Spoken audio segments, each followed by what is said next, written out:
E, gente, francamente falando, o podcast, eu insisto nisso, é uma revolução.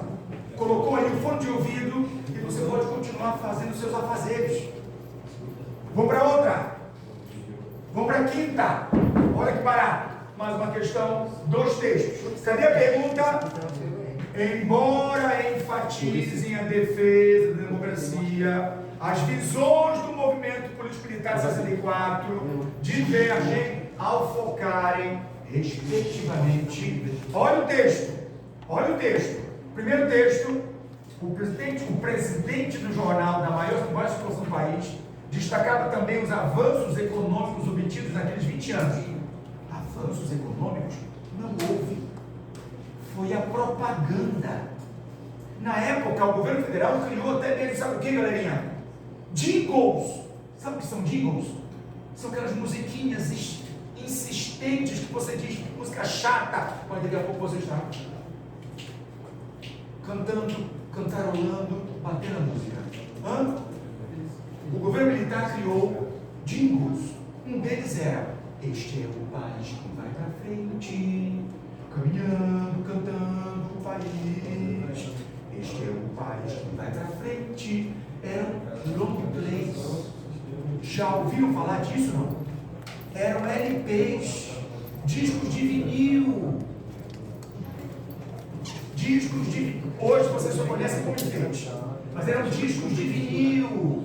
Então, primeiro texto, ele fala bem ou mal do governo militar. Bem ou mal?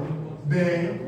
Segundo, nada pode ser colocado em compensação à perda das liberdades individuais. Não existe nada de bom quando se aceita uma solução autoritária. Ou seja, o segundo texto fala mal. O segundo texto diz que não se justifica calar a boca do povo. Porque vamos ferir o quê? Vamos ferir a soberania popular. Oba!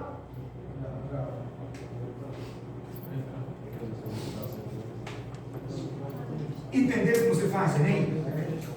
O Enem você risca, a prova você rabisca, você está lendo e você está colocando as fórmulas ali, ó. Esse período, ditadura militar. Esse período fala sobre Guerra Fria. Esse período fala sobre iluminismo, democracia. Você precisa ir escrevendo, destacando. Só assim você faz um bom Enem. Ou seja, faz um bom Enem não é aquele aluno que sabe tudo. Matemática, física, biologia, química. Não. Faz um bom Enem aquele aluno que sabe fazer a prova. Ele conhece a técnica.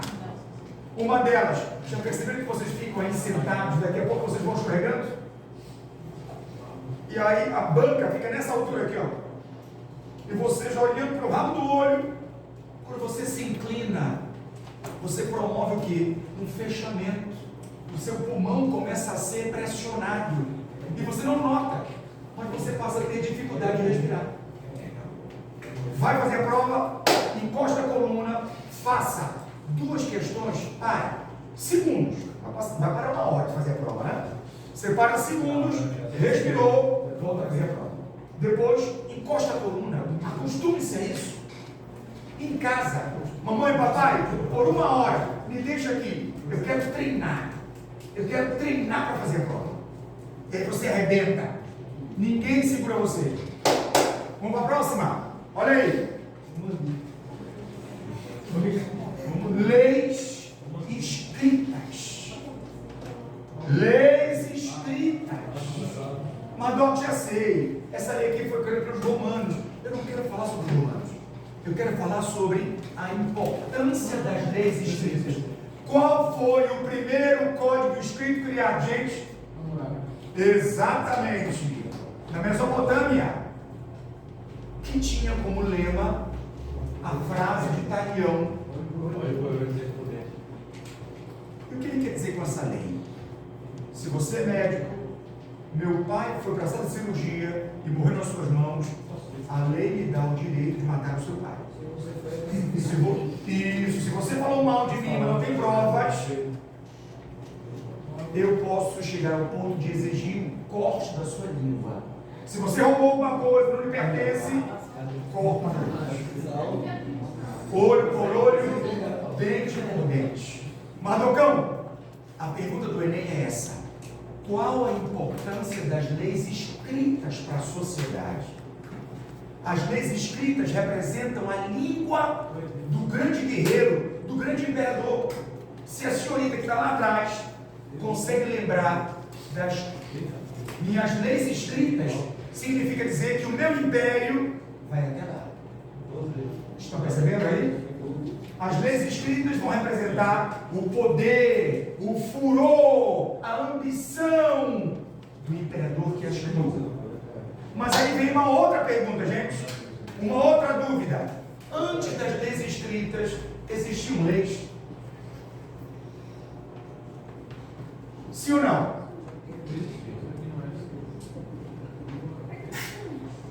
Eram leis orais. Eram leis costumeiras. Eram leis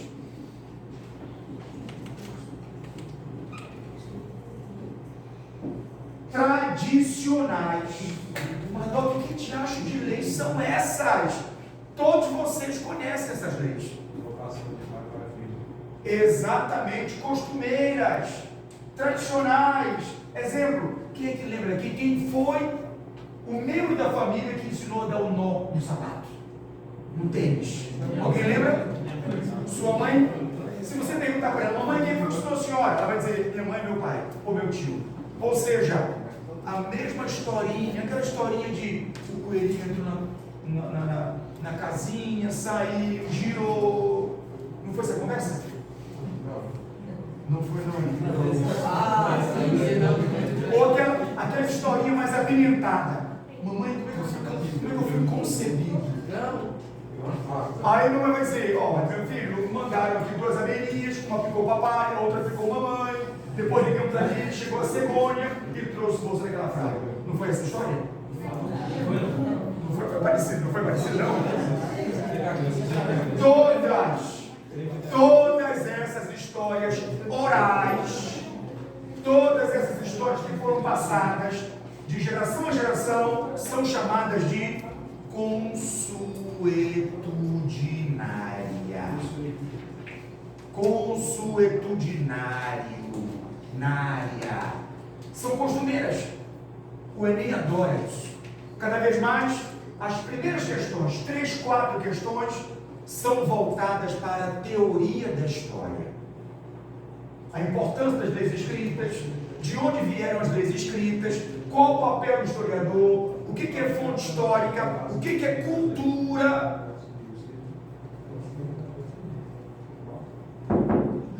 Ele fala sobre o Código Escrito, a Lei das 12 Tábuas, criada pela elite romana para quê?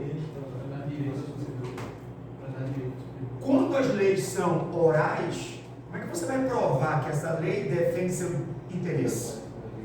Mas quando as leis agora são grafadas, são escritas, você tem um documento. Logo, letra. Eita, rapaziada, tá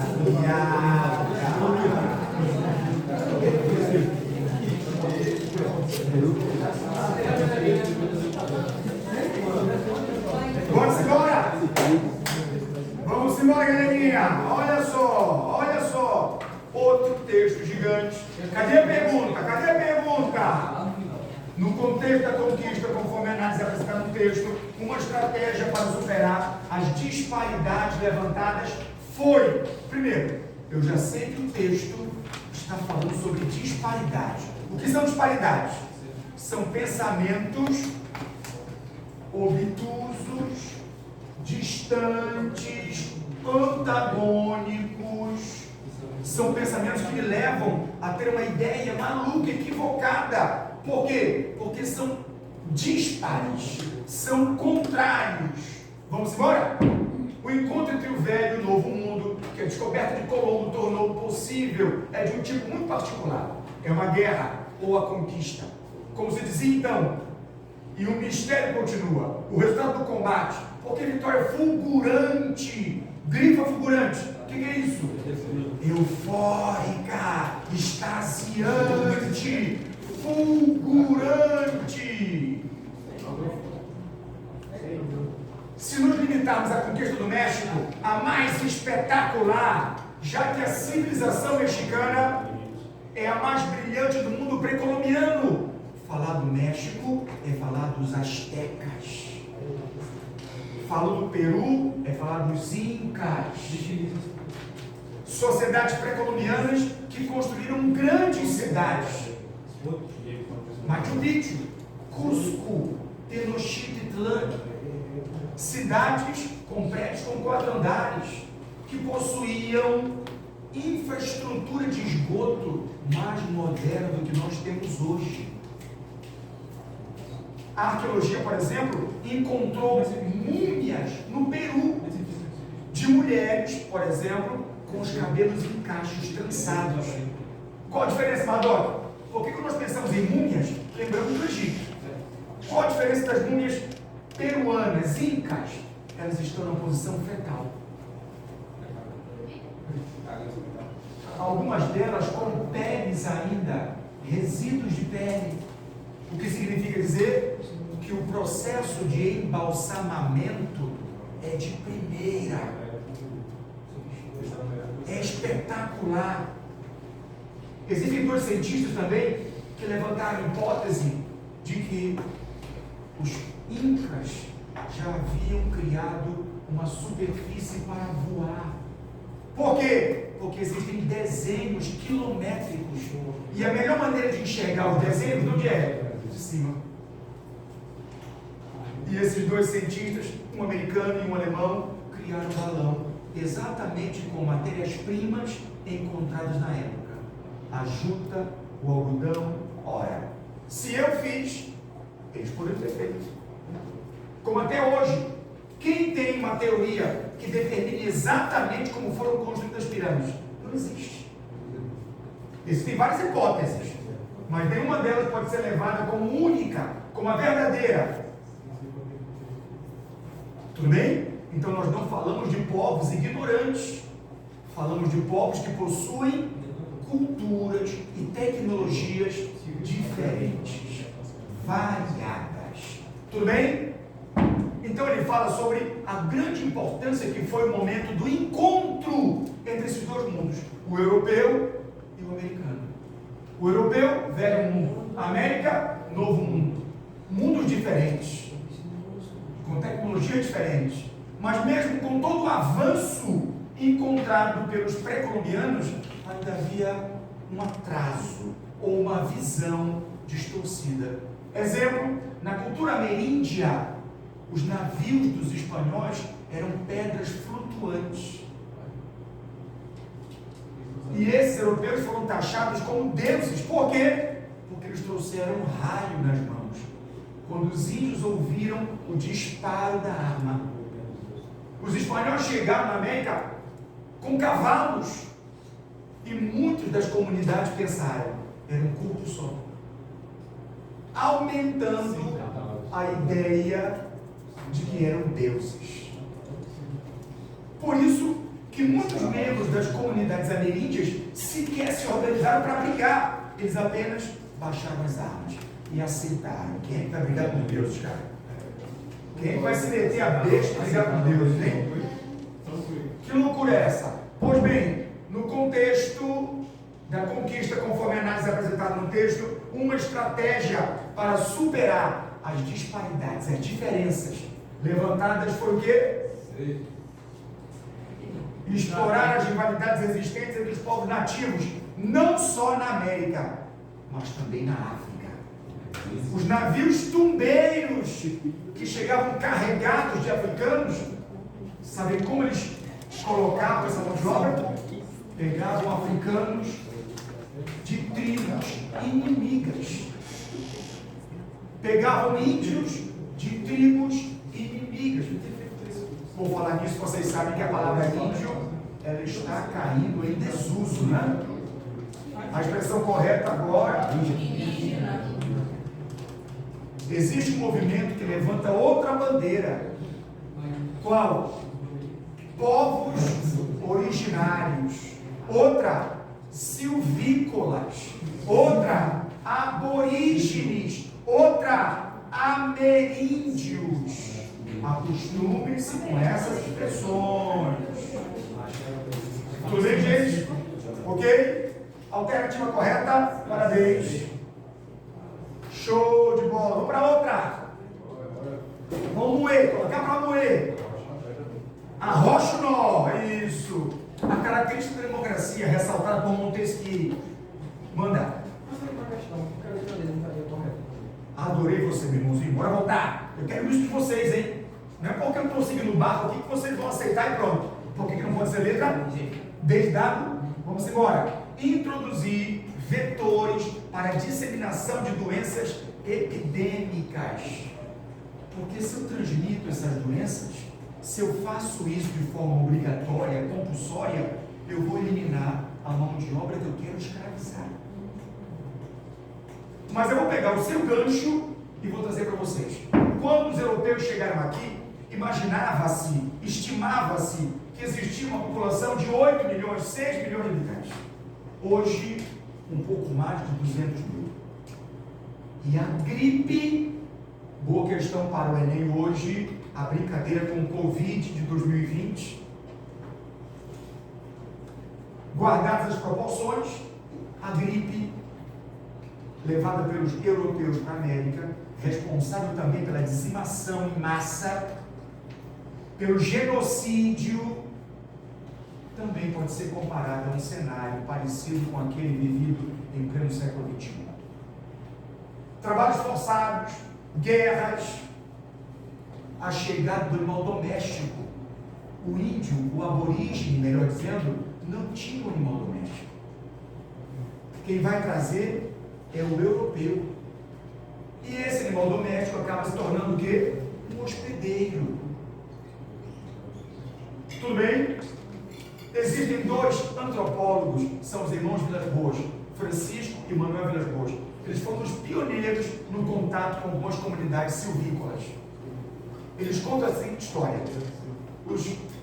Os membros da FUNAI apresentaram um cachorrinho para as comunidades indígenas. Um cachorrinho. Eles ficaram tão loucos que eles queriam pedir mais. E sabe como eles fizeram isso? Pegaram lagartixas, cortaram o rabo e amarraram na árvore. Pedindo mais. O que nós percebemos aqui é que não existe uma cultura maior, nem melhor e outra pior. Apenas diferentes. Mas nós não podemos de maneira alguma olhar para os silvícolas e chamá-los de bárbaros ou atrasados.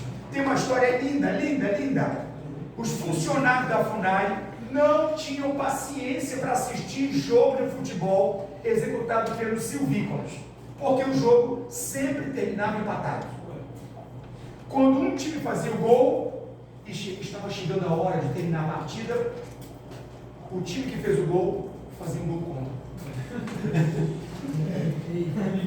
Um belo dia, um membro da FUNAI chamou o índio e falou: cara, meu irmão, poxa, cara, não tem.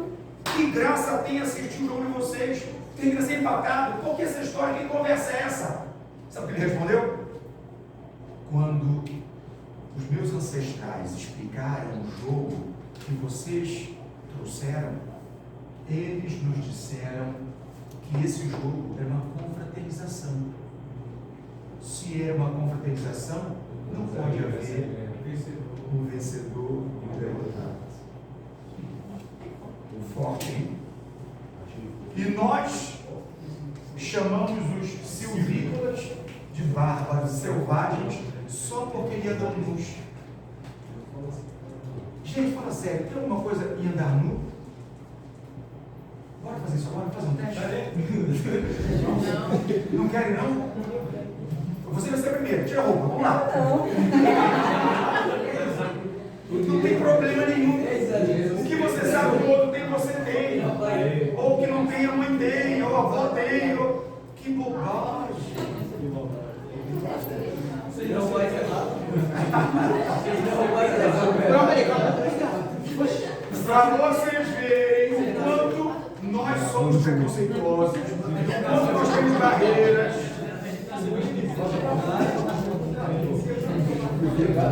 Dá para imaginar? Hein? Dá para imaginar, por exemplo, olha que loucura. possa frequentar uma praia de nudismo. Aí você vai cumprimentar o sujeito da praia de nudismo, aqui ó, andando na praia e tal. Como é que você vai pro rapaz? Ô, tudo bom? Porque o olhar vai direto. O olhar vai direto. Aí, tudo bom? Você vai ver, opa! É uma cena difícil, né? É uma cena complicada. Agora também tem outro problema. Gente, também tem outro problema, né? Se você não olhar para a pessoa que você vai cumprimentar, você pode pegar outra coisa também, né? Ou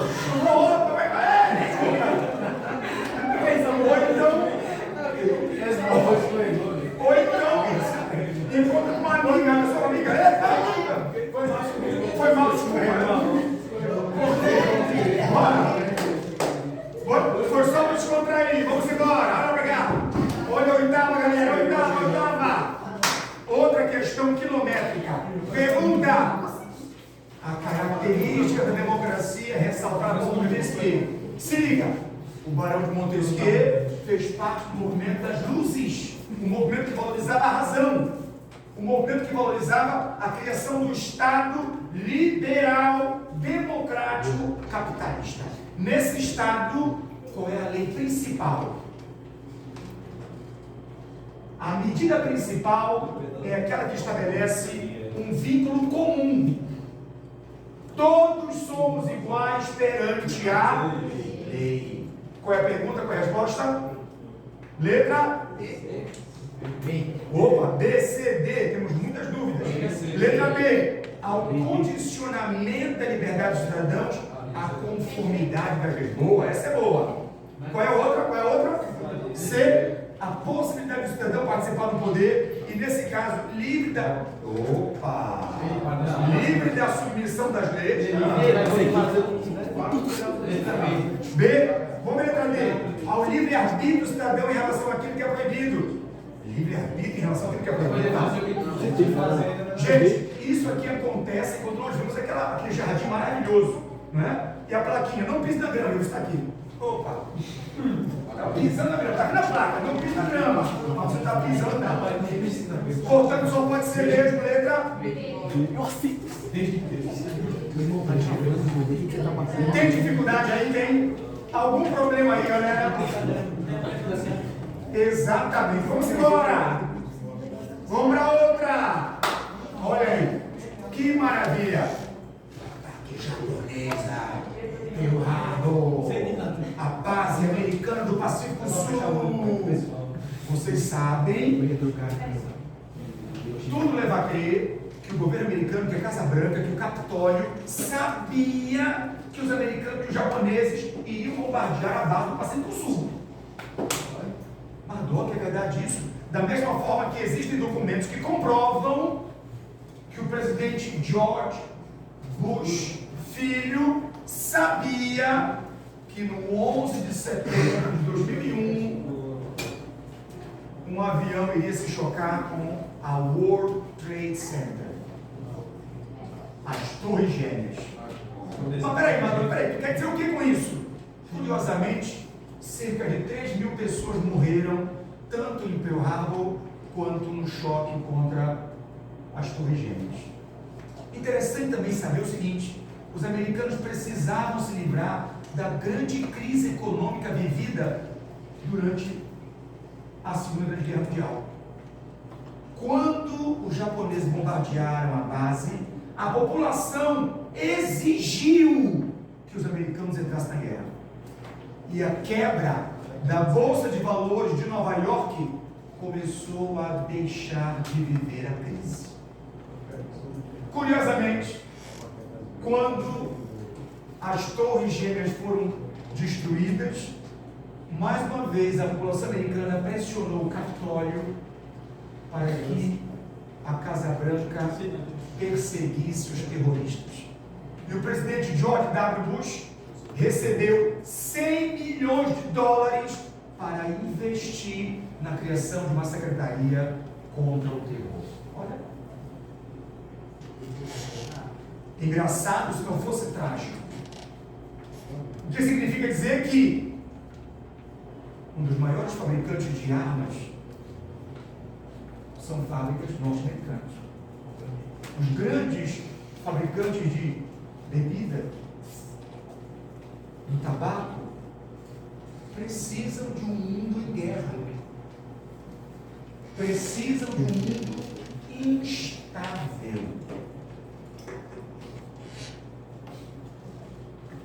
Aqui nós falamos do imperialismo praticado pelo Japão. O Japão precisava de matérias-primas. A Manchúria, na China, era rica em carvão e ferro. Por isso, vocês marcariam letra D, B. Opa, B e E. Vamos ver. Letra E. Letra E, mudou de ideia? Eu marquei letra B, não tá. Certo, sem problema. Ninguém marca letra B, todo mundo vai na E? É isso?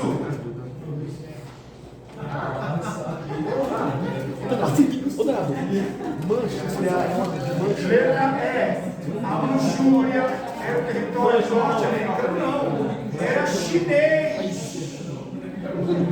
E foi ocupado pelo Japão, originando a guerra entre dois países. Pode. Entenderam agora, galera? Alguém marcaria outra questão aí? Todo mundo D, letra D, vamos ver letra D. A China aliou-se à Rússia contra o Japão. Estamos falando aqui da Segunda Grande Guerra Mundial. Sendo que a doutrina Monroe previa a parceria entre os dois, gente, a doutrina Monroe não tem nada a ver com esse cenário. Ela data de 1823 com o presidente James Monroe, que defendeu a ideia de que vamos expulsar os europeus da América e vamos ficar americanos. Você é americano, estamos juntos. Americano, estamos juntos. América por americana. Americana, estamos juntos. Mas, depois que eles expulsaram os europeus, senhorita, você é sul-americana, então tá fora. Senhorita, você é centro-americana. Só quem pode ser americano e participar da doutrina Monroe são os norte-americanos. Na época, tem um pensamento, senhoritas, mardoquetes, tem um pensamento que foi proferido pelo presidente mexicano chamado Lázaro Cárdenas. Sabe o que ele disse? Na época, o México perdeu quase 2/3 do seu território para o Tio Sam. Ele disse: pobre do México, tão longe de Deus e tão perto dos Estados Unidos da América. Em outras palavras, o México entrou pelo caminho. Beleza? Alguém marcaria outra? Nada? Vamos embora. Vamos para a 10ª. O que foi, Dô? Tio Sam, tudo bem? Eu vi você falando tio Sam, falou tio Sam aqui, tio Sam ali. Vem cá. Por que chamam o americano de tio Sam? Quem é tio Sam? De cartola, de navicha. Show. Mas essa teoria surgiu como? É pra guerra, né? Pra se alistar. Oi? É aquela pra se alistar pra guerra. Também, a propaganda, que eu falei antes. Mas o mito, a imagem do tio Sam surgiu como? Vocês só vão saber por quê. Porque aqui tem Mardocão de Humanidades. Vamos embora?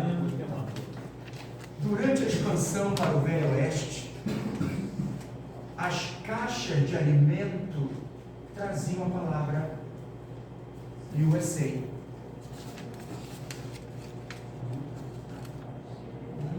From USA. Os soldados americanos, sem ter o que fazer, estavam vendo ali. E conseguiram traduzir a expressão USA, Tio Sam. USA, Aunt, Tio. E a partir da brincadeira entre eles conseguiram traduzir a sigla dos Estados Unidos em Tio Sam. Ou seja, aquele tio bom que cuida dos sobrinhos, aquele tio bom que alimenta os sobrinhos. Os Estados Unidos se transformaram, então, no grande tio do mundo. Você tem um problema, eu invado seu país, vou dar uns safanões em você, depois eu performo. Exatamente.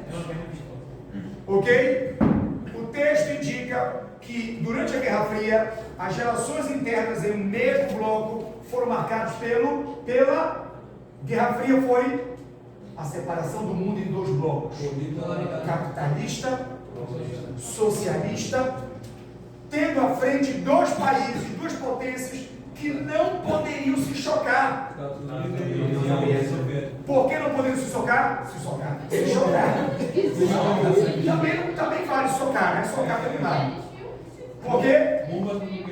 Ia destruir o mundo. Eles eram as únicas potências que possuíam. Tamanha ignorância, galera. Eles tinham armas para destruir o mundo várias vezes. Vou contar para vocês uma fofoca histórica. Estava ali o Papa da Relatividade, o grande físico. Qual é o nome dele? Einstein. Física moderna. Senhoritas, cavaleiros, um repórter se aproximou de Albert Einstein. Papa, o cara, nós temos aqui a fissão nuclear, né, bicho? A criação de grandes bombas, a bomba nuclear. Einstein, por licença, Einstein, o senhor pode falar para a gente se pode haver uma terceira guerra mundial? Não sei se vai haver uma terceira guerra mundial, mas a quarta vai ser de falsa Einstein disse para o repórter: eu não faço a menor ideia como é que vai ser a terceira guerra mundial. Mas a quarta vai ser de falsa. Exatamente. Por quê? Porque se essa terceira guerra explodir, vamos retroceder no tempo. Vamos voltar à época do Paleolítico. Falou? Então, cada potência que dominava o seu bloco econômico, político, cultural, intelectual, tecnológico, responderia a alternativa letra. Estou no tempo? Chegou ao fim? Boa, a busca da neutralidade. Letra B, o estímulo à competição comercial. Vocês querem jogar aqui o alfabeto inteiro, né? Subordinação à potência hegemônica. Eu sou. O infeliz da plataforma, tá gravando, miserável. Ou seja, minha gente, se eu sou norte-americano, eu quero que os países que gravitam na minha órbita me obedeçam. Show de bola? Vamos intervalos aqui agora, vamos.